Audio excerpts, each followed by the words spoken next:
Bem, então vamos lá. Eu estou devendo aluguel, o meu inquilino, o locatário, está devendo aluguel há um mês. Doutora, o que eu faço para entrar com ação de despejo? Como é? Quais são os requisitos? Quando ele vai desocupar o imóvel? Quanto tempo leva aproximadamente? Isso são perguntas constantes e frequentes na advocacia. Então, vamos lá. Primeiro, em relação... Bom, para você, existe uma ação de despejo, digamos, as duas partes têm que ser maiores e capazes para assinar o contrato. Esse é o primeiro requisito, né? Que é o objeto lícito. A locação, você tem que alugar algo que você tenha posse, certo? Então, tem que estar correta a alocação. Aí, para ajuizar. E quais são os outros requisitos para alocação? Ele tem que estar devendo. Existe ação de despejo de locador que não está devendo? Existe sim. Existe ação de rescisão de contrato. Por quê? Ninguém é obrigado a ter um inquilino que não queira. Né? Ninguém é obrigado. Se você ficou mais de 30 meses, o advogado, o locador, ele pode ajuizar um despejo que chama-se despejo por denúncia vazia, rescindindo o contrato de locação. O imóvel é dele e ele não te quer mais como locador. O imóvel é dele, ele que decide se ele quer. Se ele quiser renovar ou não, é um problema dele. Entendeu? Isso é muito importante também. Então, você contrata um advogado e o advogado vai te orientar a respeito da ação de despejo. Doutora, primeira pergunta, né? Quanto tempo leva? Vai depender muito da comarca onde corre essa ação de despejo e depender muito também do tipo de fiança. Por exemplo, se o contrato não tiver fiança, existe uma liminar para desocupação. Por isso que eu digo, há vantagens e desvantagens de se fazer um contrato com ou sem fiança. A garantia da fiança, que são os 3 aluguéis. Porém, não caberia essa liminar de desocupação, onde a pessoa é citada, citada para desocupar em 15 dias o imóvel. São essas as diferenças entre um imóvel com garantia de fiança e um imóvel sem garantia. É a respeito da liminar. Porém, o que acontece? Eu tenho um contrato, ele não tem garantia.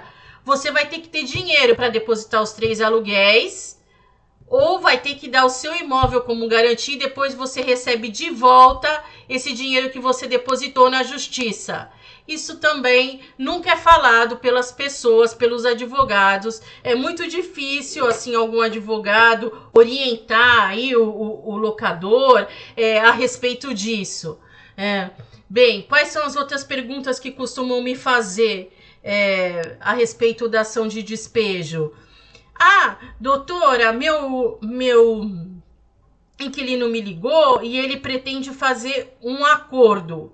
Então, qual que é o procedimento normal da advocacia? O procedimento normal da advocacia eu ajuizo a ação de despejo. Durante o curso do processo, entre a citação e a sentença, o locatário, que é o inquilino, procura o advogado, ou por meio de um advogado, ou ele mesmo acaba ligando, que o acesso é público do processo. Ele entra, né, me procura, me liga e fala: doutora, eu quero pagar o atrasado. Ele pode fazer isso?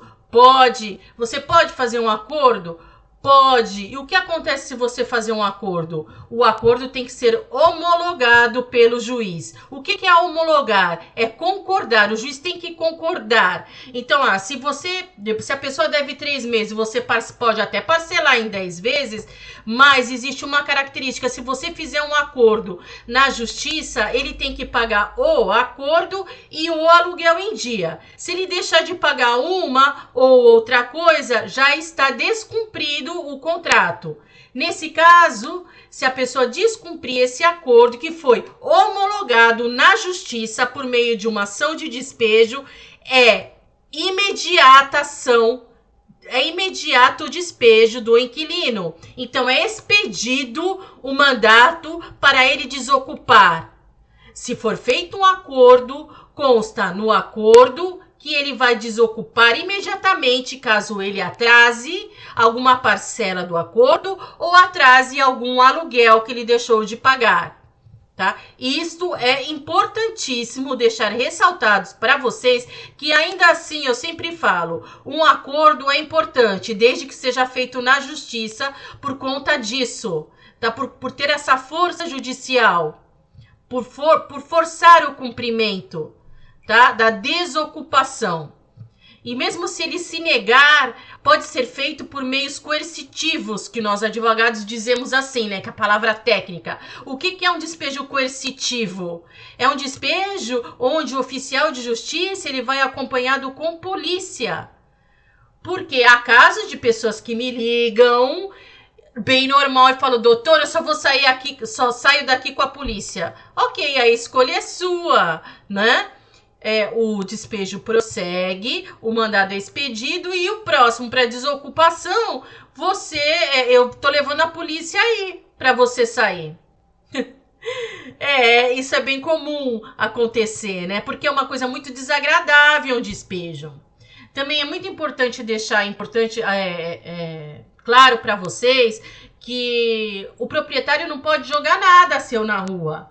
Ele simplesmente tem que alugar um caminhão, o advogado ele tem que conversar com o proprietário e com o oficial de justiça para marcar dia e hora desse despejo, para que esse caminhão esteja à espera e com assim, sabendo o seguinte, que vai ser levado esses móveis ou para o lugar que o locatário determinar, ou então alguém vai ser fiador, ou vai ser responsável pelos bens que estejam guarnecendo aquele imóvel que foi desocupado. Ou vai ser levado para um armazém, enfim. Não pode ser jogado nada na rua, gente. Tá? Então, um despejo custa caro? Custa, porque tem que contratar caminhão, né? Tem que contratar advogado, tem que pagar oficial de justiça, tem que pagar custas judiciais, a importância de se fazer um bom contrato de locação, de procurar um advogado especialista, de procurar uma imobiliária séria que vai olhar, né, o seu contrato. Também vejo muita gente que me procura e que não fez contrato de locação. Pode despejar? Também pode despejar, porque contrato também pode ser feito assim, de forma verbal. É péssimo isso? É péssimo? Lógico que é. Mas são as exceções, né?